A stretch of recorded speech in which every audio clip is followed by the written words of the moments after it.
استدعا کر رہا ہوں عالم نبی فاضل جلیل مفتی اعظم حضرت علامہ مولانا محمد نوید احمد انجم صاحب سے جو اپنے ملفوظات عالیہ سے ہمارے قلوب و اذہان کو منور فرمائے. ان کے بیان سے پہلے اپنے بیٹھنے کا ثبوت دیں. نعرہ تکبیر، نعرہ رسالت، نعرہ حیدری، علماء اہل سنت زندہ باد.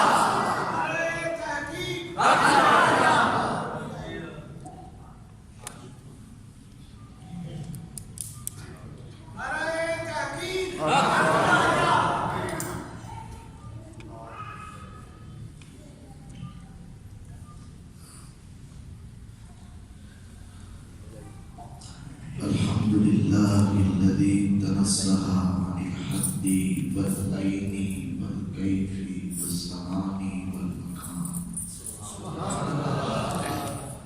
المتكلم بكلام قديم أزلي صفة من صفاته لا يحل في المحدثات ولا يجانس المخلوقات. تنزه صفات ربنا عن السماوات والأرض. اللهم إنا نعبدك ونوحدك ونستعينك ولا نحبك ولا نقربك. والصلاة والسلام على من لا نبي بعد. أما بعد فأعوذ بالله من الشيطان الرجيم. بسم الله الرحمن الرحيم.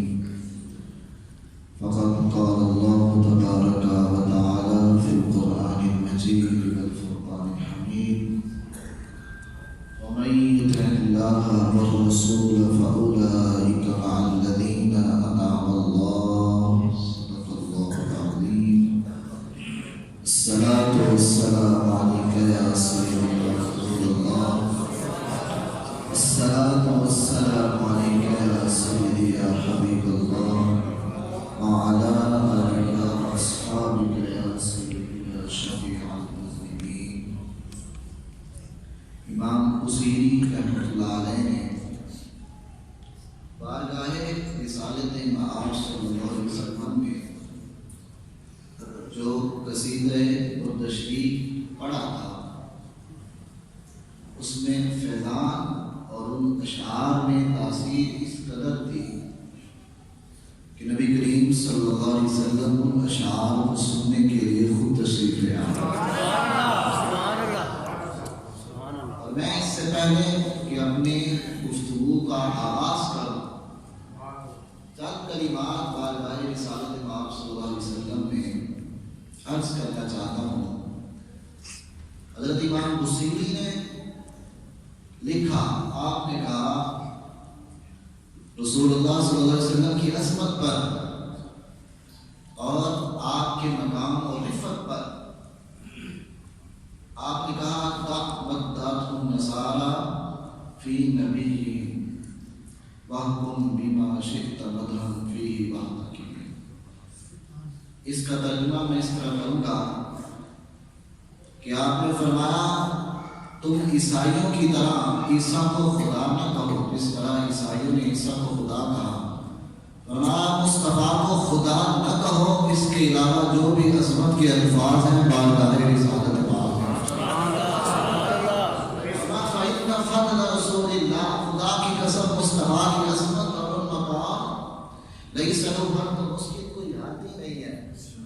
فَيُعْرِبَ عَنْهُ نَاطِقٌ بِفَمِهِ، کہ آپ کی عظمت و رفعت کو بیان کرتے وقت زبان عاجز آتا ہے. بڑی اسی اشعار کا ترجمہ اعلیٰ حضرت عظیم البرکت نے فتاوی رضویہ میں بڑی پیاری بات لکھی. اور آج کا یہ مختصر سی نشست بات دو عنوان پر مشتمل ہے. ایک بڑی گیارہویں کے حوالے سے اور دوسرا میلاد مصطفی صلی اللہ علیہ وسلم کے حوالے سے. تو اعلیٰ حضرت عظیم البرکت لکھتے ہیں فتاوی رضویہ میں، آپ فرماتے ہیں حضرت خالد بن ولید سیف اللہ سے کسی نے پوچھا اے خالد اپنے مصطفیٰ کی عظمت تو بیان کرو، ان کا مقام تو بیان کرو. کی رفت و بزرگی تو بیان کرو. تو بعد از خدا بزرگ تو ایک اس سے مختصر حضرت خالد بن ولید نے کہا، پوچھنے والے مصطفیٰ کی عظمت کو پوچھتا ہے، جس طرح خدا بے مثال ہے اس طرح اس کا مصطفیٰ بھی بے مثال ہے. جس طرح خدا کی ذات بے مثل ہے اس کے مصطفیٰ بھی بے مثل ہے. تو بارگاہ رسالت امام صلی اللہ علیہ وسلم میں چند کلمات عرض کرنے کے بعد حضرت سیدنا غوث اعظم رضی اللہ تعالیٰ عنہ آپ کی سیرت و کردار کے حوالے سے چند ایک باتیں اور اس کے بعد تھوڑا سا بیان کریں گے. آج بھی سیدنا شیخ عبد القادر جیلانی کو محی الدین کہا جاتا ہے، دین کا زندہ کرنے والا. اور یہ آپ کا لقب ہے. حضرت جنید بغدادی رحمۃ اللہ علیہ فرماتے ہیں کہ مجھے عالم غیب سے یہ آواز آئی کہ 5ویں صدی کے وسط میں ایک شخص ہوگا ملقب محی الدین مسمى سید عبد القادر جیلانی، جس کا لقب محی الدین ہوگا اور اس کا نام عبد القادر جیلانی ہوگا. اور اس کا مقام اور رفت اور بزرگی کیا ہوگی؟ وَسَيَكُونُ لَهُ شَأْنٌ فِي الْأَوْلِيَاءِ كَشَأْنٍ بَيْنَ الْأَنْبِيَاءِ وَالرُّسُلِ. فرمایا اولیاء میں ان کا مقام اتنا بلند ہوگا جیسے مصطفیٰ کا مقام انبیاء میں. تو اشاعت دین کے حوالے سے، دین کی احیاء کے حوالے سے جو غوث اعظم نے جو کردار ادا کیا، عموماً دین مدین کی خدمت کے 3 ذرائع ہوتے ہیں. علماء بیٹھے ہیں. سب سے پہلا ذریعہ تبلیغ اشاعت دین کا، احیاء دین کا وہ طریقہ تقریر ہوتا ہے. تقریر کے ذریعے کوئی شخص دین مدین کی خدمت کرتا ہے. یہ سب سے پہلا ذریعہ دین مدین کی خدمت کا ہوتا ہے. اور دوسرا تدریس کے ذریعے، کتب احادیث کو پڑھانے کے ذریعے، طلباء کے ذریعے. دوسرا دین کی تبلیغ کا، اشاعت کا ذریعہ تدریس ہوتی ہے. اور تیسرا دین کا عام ذریعہ. یہی وجہ ہے بہت سارے لوگ آپ کو منبر پر تقریر کرتے ہوئے نظر آئیں گے لیکن سلسلہ تدریس میں نظر نہیں آئیں گے. اور بہت سارے لوگ آپ کو سلسلہ تدریس پر نظر آئیں گے لیکن سلسلہ تصنیف، کتابیں لکھنا، قرآن کی تفسیر لکھنا، احادیث طیبات کی شروحات لکھنا، یہ اللہ کی تقسیم ہے کہ اللہ تعالیٰ کسی کو تقریر کا ملکہ دیتا ہے، وہ تقریر میدان میں جا کر مصطفیٰ کی دین کی تبلیغ کرتا ہے. اور کسی کو اللہ ملکہ تدریس دیتا ہے، وہ مسند تدریس پر بیٹھ کر مصطفیٰ کی حدیث وغیرہ کا قرآن پڑھاتا ہے. اور کسی کو اللہ ملکہ تصنیف دیتا ہے، وہ بیٹھ کر حضور کی عظمت پر، مصطفیٰ کے مقام پر، قرآن کی آیات کی تفسیر پر بیٹھ کر لکھتا رہتا ہے. یہ 3 ذرائع دین مدین کی خدمت کے ہوتے ہیں. اور سیدنا شیخ عبد القادر جیلانی کو اللہ نے یہ تینوں منصب عطا کیا. تینوں منصب اور یہ پیغام دیا حضرت شیخ سیدنا عبد القادر جیلانی نے کہ 11ویں کے ماننے والوں، مجھے آج مقام رفت اور بزرگی ملی تو اشاعت دین کے حوالے سے ملی. اور بیک وقت انسان مقرر بھی ہو، تقریر بھی کرے، اور مدرس بھی ہو، تدریس بھی کرے، مصنف ہو، کتابیں بھی لکھے اور ساتھ ساتھ فتویٰ بھی دے. یہ ایک ہر انسان کے بس کی بات نہیں ہے. یہ سارے خصائص اور ساری آداب اللہ نے عبد القادر جیلانی میں لگا. اور علامہ ابن حجر اسقلانی رحمۃ اللہ علیہ نے لکھا، حضرت سیدنا شیخ عبد القادر جیلانی رضی اللہ تعالیٰ عنہ کو اللہ نے مقام دیا کہ آپ بیک وقت 2 مذہبوں پر فتویٰ دیا کرتے تھے، فقہ حنبلی پر اور فقہ شافعی پر.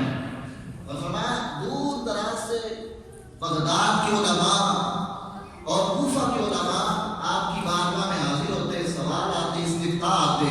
اور کبھی بھی حضرت غوث اعظم رضی اللہ تعالیٰ عنہ کے میز پر اور آپ کے پاس آنے والا مسئلہ، آنے والا فتویٰ کبھی بھی ایسا نہ ہوتا کہ ایک دن گزر جائے اور اس سوال کا جواب نہ آپ نے لیا، تھوڑی اس کو روانہ کر دیتے. اتنا عبور حضرت سیدنا شیخ عبد القادر جیلانی رضی اللہ تعالیٰ عنہ کو علمی اعتبار سے تھا. اور آپ کے بارے میں لکھا اتنی بھی معتبر کتب حضرت سیدنا شیخ عبد القادر جیلانی کی سیرت کے حوالے سے لکھی گئی ہیں.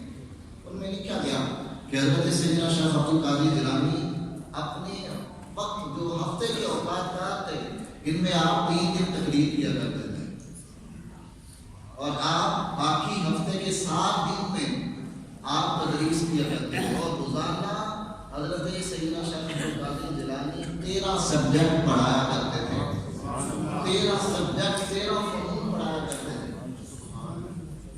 قرآن، حدیث، علم البلاغت، علم الفلسفہ، علم المنطق، کتنے علوم کی تدریس سیدنا شیخ عبد القادر جیلانی کیا کرتے تھے اور ساتھ ساتھ تقریری میدان میں تقریر بھی کیا کرتے تھے. اور آج بھی حضرت سیدنا شیخ عبد القادر جیلانی رضی اللہ تعالیٰ عنہ آپ کی یادگار تصانیف آج بھی امت کے اندر موجود ہیں، جس کو جب سالک پڑھتا ہے، سلوک پر چلنے والا مجاہد پڑھتا ہے تو اسے اپنی منزل اور معرفت کے مدارک اس کے لیے آسان ہو جاتے ہیں. تو آپ نے اشاعت دین کے ہر میدان میں، چاہے وہ سلسلہ تقریر ہو یا سلسلہ تدریس ہو یا سلسلہ تصنیف ہو، ہر میدان میں میرے غوث اعظم یکجا اور یکسر نظر آتے ہیں. اور اس وقت کا بہت بڑا واقعہ ہمیشہ ہم تاریخ پڑھتے ہیں، علماء اور صوفیاء میں ایک بہت بڑی دیوار نہیں ہے، بہت بڑی دیوار کہ علماء صوفیاء کو جاہل سمجھتے ہیں اور صوفیاء علماء کو جاہل سمجھتے ہیں. یہ ہمیشہ سے تاریخ میں رہا. اور اس وقت کا بہت بڑا محدث جس کو آج بھی دنیا عبد الفرد عبد الرحمن ابن جوزی کے نام سے یاد کرتی ہے. اور آج بھی کئی کتب حدیث کی شروعات لکھنے والے حضرت عبد الرحمن ابن جوزی رحمۃ اللہ علیہ، بہت بڑا نام ہے علماء کی لسٹ میں عبد الرحمن ابن جوزی کا. اور سلسلہ احادیث کی سند کو پرکھنے میں اور اس کی متن کی تحقیق میں ایک مقام اور ایک شہرت حضرت عبد الرحمن ابن جوزی رکھا کرتے ہیں. اور وہ حضرت غوث اعظم کے ہم اثر ایک زمانہ ہے، لیکن سیدنا شیخ عبد القادر جیلانی کی مجلس میں حاضر نہیں ہوا کرتے.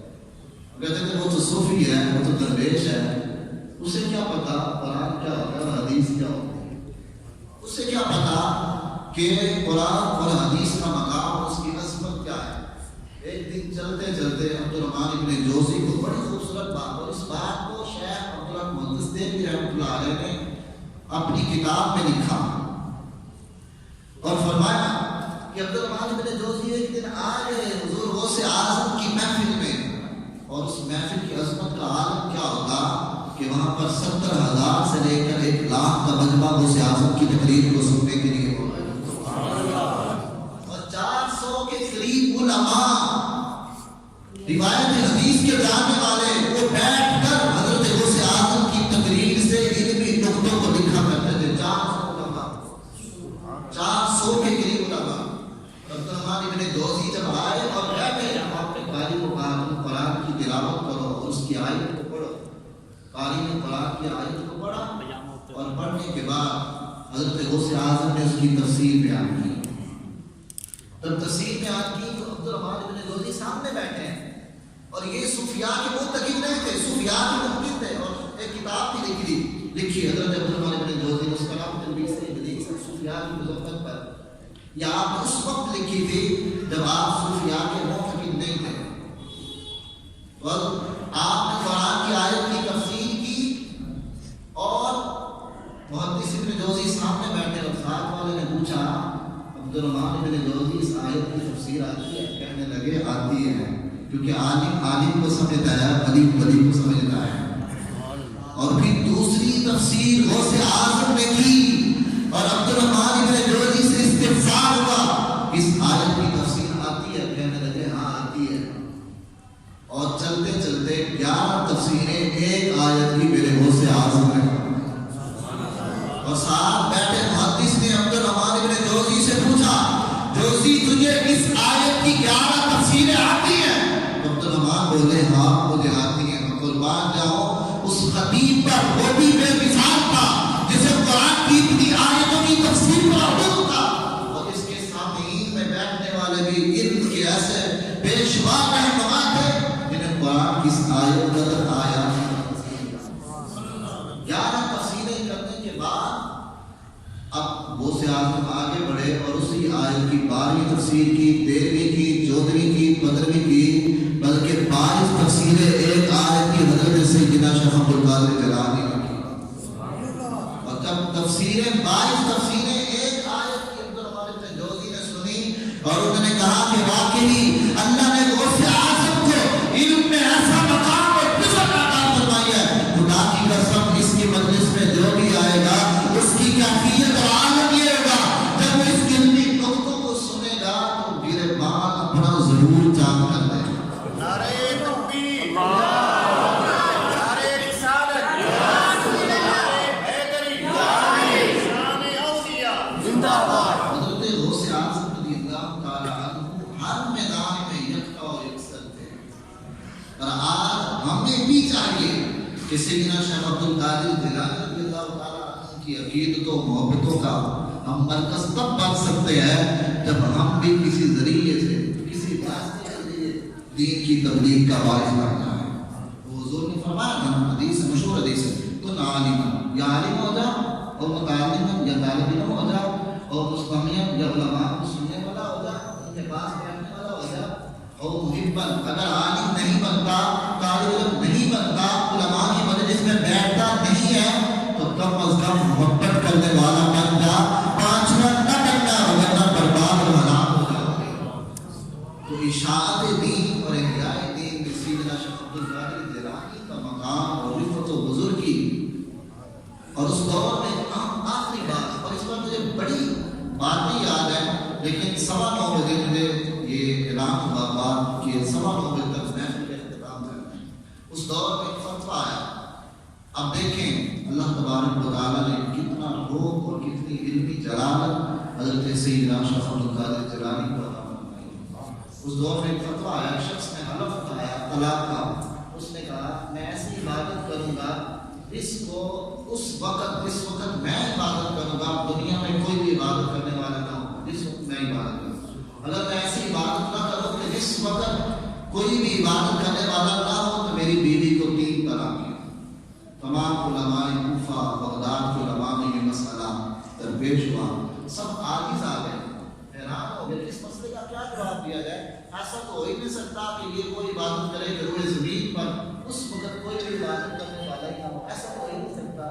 لہٰذا سمجھ میں یہی آتا ہے کہ اس کی بیوی کو 3 طلاق ہو گئی. مسئلہ حضرت سیدنا شیخ عبد القادر جیلانی کی بارگاہ میں آیا اور آپ نے فرمایا کہ اس کی بیوی کو طلاق نہیں ہوئی.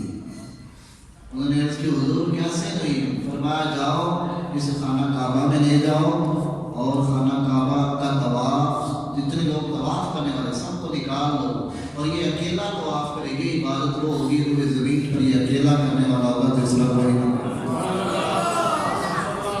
ہر بندہ مفتی بن جاتا ہے, مسند افتاء پر ہر بندہ بیٹھ جاتا ہے, لیکن علمی باریکیوں کو اور علمی فنون اور اس کی گہرائیوں تک پہنچنا یہ اللہ سیدنا شیخ عبد القادر جیلانی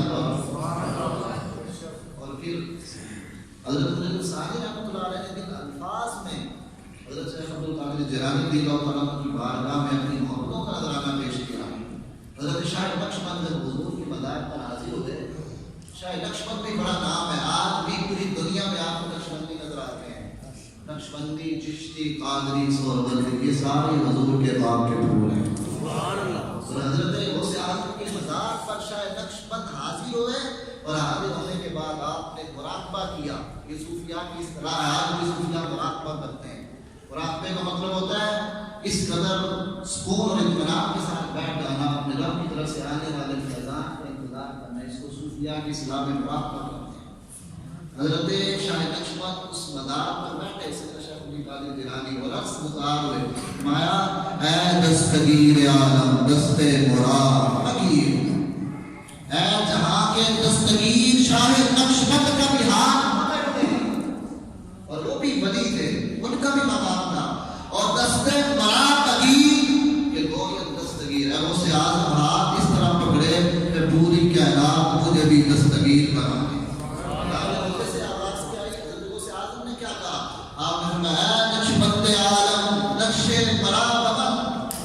دنیا کے اندر خدا کے نقش کو مومنوں کو دلوں میں خدا کے نقش کو بند کرنے والے یہ نقش بندی کا مطلب ہوتا ہے نقش بند. جو نقش بندی ہوتا ہے یہ خدا کا ذکر سینے میں بند کر دیتے ہیں, سینے میں بند کر دیتے ہیں اور سینہ روشن ہو جاتا ہے اور اسی وجہ سے نقش بندی کہا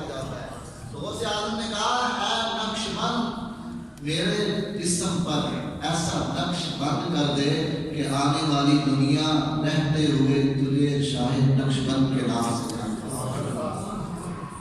رسالہ حضرت عظیم البرکت نے ان الفاظ میں اس آزم رضی اللہ عنہ نے عقیدت پیش کیا اور شعر علمی ہے، میں اس کی تھوڑی سی وضاحت کروں گا. حسینی حسنی کیوں نہ محی الدین ہو، حسینی حسنی کیوں نہ محی الدین ہو، اے خدر مجمع بحرین ہے چشمہ میں. اور اللہ مجید سلطان مجید اللہ فرماتا ہے مارد البحرین یلتقیان سورہ رحمان میں بینہما برزخ اللہ یبغیان، اللہ نے دو دریا چلائے اور ایک دریا کا پانی میٹھا ہے اور دوسرے کا کھاری ہے، اور وہ دکھنے میں یوں لگتے ہیں جیسے ایک دریا ہے، لیکن وہ ایک دریا نہیں ہے، وہ الگ الگ دریا ہیں. اور ان کے درمیان اللہ نے بتایا کوئی باڑ کوئی دیوار نہیں رکھی، لیکن میٹھا پانی میٹھا ہی رہتا ہے اور کھارا کھاری رہتا ہے. اور اللہ فرماتا ہے ان سے اللہ تعالیٰ مارد البحرین یلتقیان بینہما برزخ لا یبغیان، مارد البحرین ان سے اللہ تعالیٰ منہما اللؤلؤ والمرجان، بڑے اور چھوٹے موتی نکالتا ہے. جب دو سمندر ملتے ہیں، دو دریا ملتے ہیں، تو وہاں سے اللہ تعالیٰ بڑے اور چھوٹے موتی پیدا فرماتے ہیں. حضرت اعلیٰ حضرت کیا فرماتے ہیں؟ آپ فرماتے ہیں اے غوث اعظم تجھے اللہ نے دو نسب عطا فرمایا، تو حسنی بھی ہے اور حسینی بھی ہے. تو حسنی بھی ہے، اے حسینی حسنی کیوں نہ محی الدین ہو، اے سادات میں سے سید کے نسب والے اور حسنین کریمین کی اولاد، آپ کے نسب کو دوہرا شرف حاصل، آپ حسینی بھی ہیں اور حسنی بھی ہیں. ہمارے جب دو سمندر ملتے ہیں تو ان دو سمندروں سے اللہ تعالیٰ بڑے اور چھوٹے موتی نکالتا ہے، اور جب حسنین کریمین کے فضان کے سمندر ملتے ہیں تو وہاں سے اللہ ویسے اے حسینی حسنی کیوں نہ محی الدین ہو، اے خدر مجمع بحرین ہے چشمہ میں. ان لوگوں کا ذوق سمجھنا اور ان کی باتیں سمجھنا بھی علمی لوگوں کا کمال ہوتا ہے. یہ تھے چند الفاظ جو میں نے بارگاہ غوث اعظم قطب الأقطاب غوث الاغواث محبوب سبحانی قطب ربانی امام الباصرین امام العارفین رضی اللہ تعالیٰ عنہ کی بارگاہ میں پیش کیے. اب تھوڑا سا حضور کا نظام بیان کر لیتے ہیں. جس آیت کو میں نے پڑھا یہ سورۃ النساء کی آیت نمبر 69 ہے. آج ہر دیوانہ کہتا ہے، ہر مومن کی تمنا ہے مجھے دنیا میں مصطفیٰ کا سایہ نصیب ہو جائے اور آخرت میں بھی سایہ نصیب ہو جائے. اور اس آیت بینہ میں اللہ فرماتا ہے وَمَن یُطِعِ اللَّهَ وَالرَّسُولَ، جو اطاعت کرتا ہے اللہ کی اور اس کے رسول کی، رسول اللہ صلی اللہ علیہ وسلم کی زندگی اور ان کی سیرت کو اپناتا ہے، دور سے آ رہا لگتا ہے مصطفیٰ کا غلام. شکل و صورت انداز زندگی طرز حیات ایسا ہے کہ پہچان کی ضرورت نہیں پڑتی، کیونکہ لال بولتے نہیں لال نظر آتا ہے. جو اطاعت رسول کو اپناتا ہے اللہ اسے انعام کیا دیتا ہے؟ اے عاشقو اللہ کو انعام کیا دیتا ہے؟ فَأُولَٰئِکَ مَعَ الَّذِينَ أَنْعَمَ اللَّهُ عَلَيْهِمْ، وہ لوگ ہیں جو کل قیامت کے دن انبیاء کے ساتھ ہوں گے.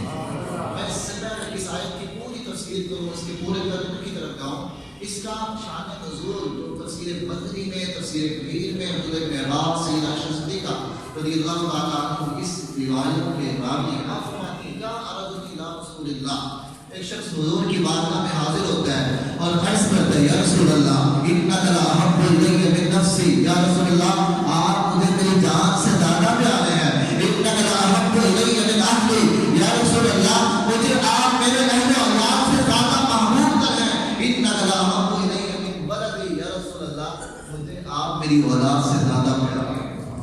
لیکن کہتے ہیں رسول اللہ غمگین رہتا ہوں، پریشان رہتا ہوں، کبھی کبھی انی لاحب فی البیت، گھر میں ہوتا ہوں، اذکرک آپ کو ذکر کرتا ہوں، آپ کی یاد آتی ہے، صبر نہیں ہوتا، صبر نہیں ہوتا. حتی آتیک انظر الیک، تب تک میں آپ کی خدمت میں آ جاتا ہوں اور آپ کی زیارت کر لیتا ہوں. لیکن یا رسول اللہ ایک غم بڑا ستاتا ہے، ایک پریشانی بڑی ستاتی ہے کہ جب آپ دنیا سے چلے جائیں گے فَإِذَا ذَكَرْتُ مَوْتِي وَمَوْتَكَ، جب مجھے اپنی موت اور آپ کا دنیا سے چلے جانا یاد آ جاتا ہے. رُفِعَ مَعَ النَّبِيِّينَ، آپ انبیاء کے ساتھ اعلیٰ درجے پر فائز ہوں گے اور مجھ جیسا عام آدمی نہ جانے جنت میں جائے گا بھی کہ نہیں. جنت نصیب ہوگی بلکہ اسے مصطفیٰ صلی اللہ علیہ وسلم کی اللہ مجھے بھی جنت میں داخل کر دیا جائے.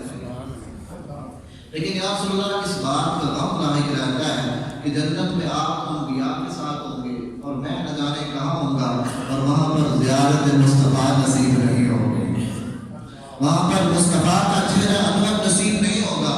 اب نبی علیہ السلام نے فرمایا میرا علیہ نبی صلی اللہ علیہ وسلم, نبی صلی اللہ علیہ وسلم اس پر کوئی جواب نہیں دیا. فنزل جبریل نازل ہوئے اس آیت کو لے کر, مصطفیٰ اس پیغام کو کیا دیجیے جو دنیا میں بھی مصطفیٰ کی سنت کو مانتا ہے اور مرنے کے بعد بھی کہتا ہے کہ مصطفیٰ کا قرب نصیب ہو, تو اس سے بتا دیجیے اپنے طرز حیات کو, اپنے انداز زندگی کو مصطفیٰ کی سیرت میں, مصطفیٰ کی سنت میں, مصطفیٰ کی سنت میں ڈال لیں. اسے قیامت کے دن آخرت میں جنت میں مصطفیٰ کی زیارت.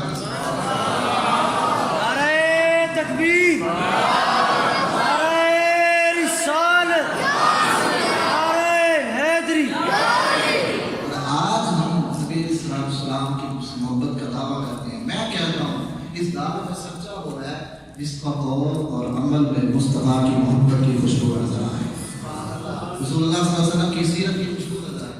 اور اس پر ایک حدیث میں آپ کو سناتا ہوں, صحیح مسلم کی حدیث ہے, باب ترک خاتم الذهب, باب ہے سونے کی انگوٹھی کو پھینکنے کا ہے.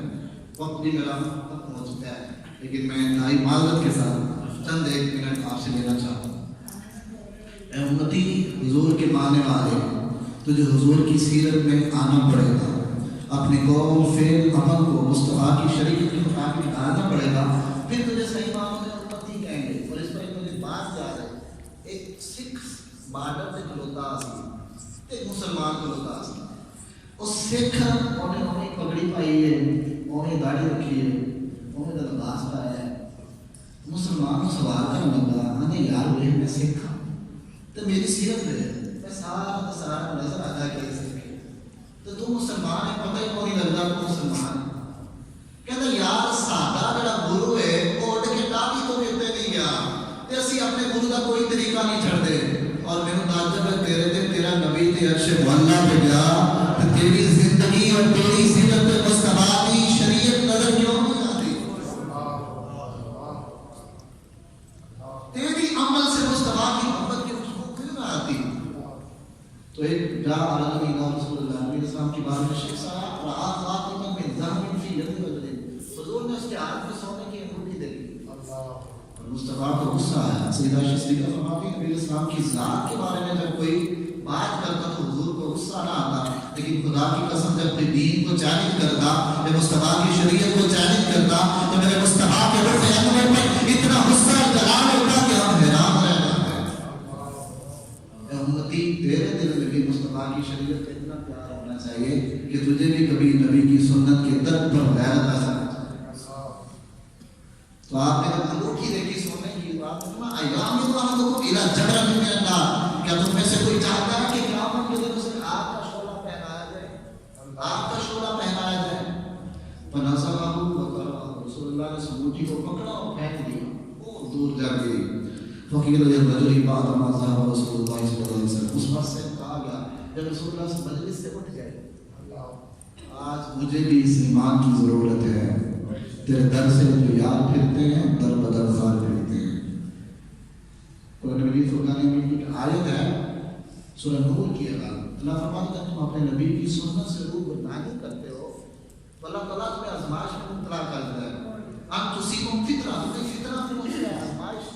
اور امام راضی اس فتنے کی تفسیر پتہ کیا کرتے ہیں, میں تو بڑی لمبی کی, میں مختصر کہتا ہوں. انہوں نے فرمایا یسلط علیہم سلطان جاری, جب کوئی قوم اپنے نبی کی سنت سے اعراض کرتی ہے تو پھر ان پر ظالم و جابر بدبخت حکمران مسلط کر دیے جاتے ہیں. تو پھر نبی کی ختم نبوت کے بنا پر بنتا ہے, مصطفیٰ کی ناموس کی بنا پر کرتے ہیں. اسے وقت کو کہا گیا اٹھا لے اپنی انگوٹھی کو, مصطفیٰ تو چلے گئے ہیں, خود پکڑ اس کو نفع حاصل کر. انہوں نے جو جملہ کہا فرمایا واللہ لا آخذہ ابدا ما قاله رسول اللہ, خدا کی قسم جس کو مصطفیٰ پھینک دے اس کو حضور کا امتی کبھی پکڑ نہیں سکتا. جس کو مصطفیٰ کی طرف سے پکڑا دیا جائے اس کی امتی کی بارگاہ میں کوئی ویلیو نہیں ہوتی, اس کا کوئی مقام نہیں ہوتا. اس لیے مرد پر سونے کی انگوٹھی حرام ہے. اور مرد کے لیے فقہی مسئلہ بھی بتا دیتے ہیں, صرف ایک چاندی کی انگوٹھی, وہ بھی 4.5 ماشے کی جائز, 2 انگوٹھی پہنا، 3 پہنا، 4 پہنا، یہ جائز نہیں ہے، بلکہ چاندی کی 1 انگوٹھی من کے لیے جائز، اس سے زائد انگوٹھی جائز نہیں ہے۔ اب میں اس پر چند ایک صحابہ کرام کی مثالیں دے کر، حضرت عبداللہ بن عمر رضی اللہ تعالیٰ عنہ، آپ مصطفیٰ کی سنت سے کتنا پیار کرتے ہیں اور کتنا پیار کرتے ہیں۔ کہتے ہیں کہ ایک دفعہ سفر پر گئے اور ایک جگہ اپنی انگوٹھی کو کھڑا کیا اور اس کو چکر دینا شروع کر دیا۔ ساتھ میں حیران ہو گئے کہ وجہ کوئی نہیں ہے چکر دینے کی، اور عبداللہ بن عمر یہاں پر اپنی اونٹنی کو چکر دے رہے ہیں۔ تو آپ نے کہا مجھ سے مت پوچھو کہ میں اونٹنی کو چکر کیوں دے رہا ہوں، خدا کی قسم یہاں مصطفیٰ کو دیکھا تھا کہ مصطفیٰ یہاں آئے تھے اور اپنی اونٹنی مبارک کو چکر دیے تھے۔ آج عبداللہ اس مقام پر آیا تو مصطفیٰ کی آواز آ گئی، مصطفیٰ کی سنت یاد آئی، اور محبت نے گوارا نہ کیا کہ اس جگہ سے اونٹنی کو چکر دیے بغیر چکر ہمارا صحیح بخاری میں حدیث ہے، سیدنا علی مرتضیٰ ایک جگہ پر کھڑے تھے اور کھڑے ہو کر پانی پی رہے تھے، اور آپ نے کہا ویسے کھڑے ہو کر پانی پینا معلوم ہے، آپ نے کہا مجھے لوگ کہیں گے کہ علی کو کیا ہو گیا، وہ کھڑے ہو کر پانی پی رہے ہیں اور لوگ اس کو معیوب سمجھیں گے۔ فرمایا میں اس لیے نہیں پی رہا کہ کھڑے ہو کر پانی پینا منع ہے، بلکہ اس لیے پی رہا ہوں کہ مصطفیٰ نے یہاں کھڑے ہو کر پیا تھا، مصطفیٰ نے یہاں کھڑے ہو کر پیا تھا۔ عبداللہ بن عمر ان جگہ کو تلاش کرتے تھے، خدا کی قسم جہاں مصطفیٰ نے 2 نفل بھی پڑھے، اس مقام سے نہیں گزرتے تھے، اس مقام سے چھوڑ کر نہیں گزرتے تھے جب مصطفیٰ کی اس ادا کو زندہ نہ کرتے، آپ کی اس ادا کو تازہ نہ کرتے۔ اس لیے جب بندہ مصطفیٰ کی سیرت میں ڈال جاتا ہے، ان کی شریعت اور سنت میں ڈال جاتا ہے، تو اسے صحیح معنوں میں رسول اللہ صلی اللہ علیہ وسلم کا عاشق رسول کہا جاتا ہے۔ کسی نے کہا آپ عجیب مزاج ہے بندہ، گھر سے اٹھ کر مسجد میں جاتے نہیں اور مدینے میں مرنے کی دعائیں مانگتے ہیں، گھر سے اٹھ کر مسجد میں جاتے نہیں اور مدینے میں مرنے کی دعائیں مانگتے ہیں۔ اللہ تبارک و تعالیٰ ہمیں نبی علیہ السلام سے جو حقیقی میلاد، ایک ہم میلاد مناتے ہیں، سال بعد حضور کا ذکر خیر کرتے ہیں، آپ کی نعت پڑھتے ہیں، آپ کی عظمت و مناقب کو بیان کرتے ہیں، ایک یہ میلاد ہے، اور دوسرا میلاد سے کیا ہے، جو ہر گھڑی جاری رہتا ہے، ہر گھڑی مصطفیٰ کی یاد تازہ رہتی ہے۔ واہ واہ واہ، یہ عظیم میلاد بھی اللہ قسمت والے لوگوں کو عطا فرماتا ہے۔ وہ میلاد پتہ کیا ہے، جب انسان سوئے تو سونے سے پہلے دیکھ لے مصطفیٰ کیسے سوتے تھے، اور جب اٹھے تھے دیکھے مصطفیٰ کیسے اٹھتے تھے، اور جب کھانا کھائے تو دیکھے مصطفیٰ کیسے کھاتے تھے، اور جب چلے تو دیکھے مصطفیٰ کیسے چلتے تھے۔ تو پھر میلاد بھارت منور کو نہیں بلکہ ہر گلی ہر لمحہ مصطفیٰ کا میلاد ہوگا، اور پھر تجھے مدینہ کیا مدینے والا نصیب ہوگا۔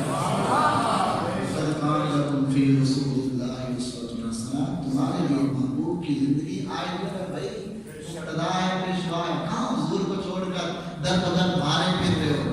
اور بڑی بڑی اس وقت تعلیم ہوتا ہے اس بات پر، اگر کوئی فلم سٹار، کوئی ڈرامہ نگار یا کوئی ڈرامہ پیش کرنے والا کوئی فیشن اپناتا ہے، تو ہمارے بہت سارے لوگ اسی فیشن کو اختیار کرنا شروع کر دیتے ہیں۔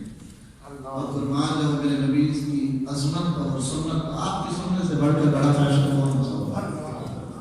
آپ کی محبت سے بڑھ کر اور آپ کی سیرت سے بڑھ کر بڑا فیشن کون ہو سکتا ہے؟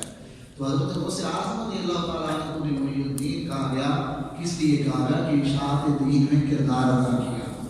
اللہ تبارک و تعالیٰ ہمیں صحیح معلوم ہے رسول اللہ سنی کیوں کہنا ہے، سنی دیکھ جس کو سنت کی طرف سنی میں کہتا ہے جو سنت عمل کرنا، جب اللہ سنی ہوئے تو سنت عمل نہ کرے تو پھر ہم کہتے ہیں یہ نبی اسلام اسم با مسمہ نہیں ہے، ایک بندے کا نام ظاہر بنانے عبادت گزار، جب عبادت بھی کرتا ہوئے نا، نال عبادت بھی نام بھی ظاہر ہوئے، کسی کہنا ہے اسم با مسمہ ہے، یہ کہتا نام ہے ذات نہیں مجھ دی، جب سنی ہوئے تو سنت جس سے نہ دور دور تک، پھر صحیح معنی سنی نہیں بنتا، سنی ہوئے بنتا ہے